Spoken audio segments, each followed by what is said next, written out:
മലയാളി പ്രേക്ഷകർക്ക് ഏറെ പ്രിയങ്കരനായ സീരിയൽ താരമാണ് ദിലീപ് ശങ്കർ.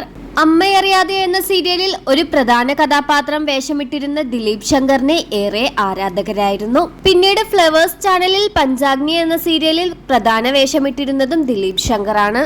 എന്നാൽ കുറച്ചു മുമ്പ് ദിലീപ് ശങ്കർ ആത്മഹത്യ ചെയ്തു എന്ന വാർത്തകളാണ് ഇപ്പോൾ പുറത്തുവരുന്നത്. ദിലീപ് ശങ്കറിന്റെ 2 ദിവസം പഴകിയ മൃതദേഹം ഹോട്ടൽ മുറിയിൽ നിന്ന് കണ്ടെടുക്കുകയായിരുന്നു. അദ്ദേഹത്തിന്റെ ഫോണും മറ്റുമെല്ലാം ഇതിനോടകം തന്നെ പോലീസ് കസ്റ്റഡിയിൽ എടുത്തു കഴിഞ്ഞു. ആത്മഹത്യയാണെന്ന് തന്നെയാണ് ഇതിനോടകം തന്നെ തെളിഞ്ഞിരിക്കുന്നത്.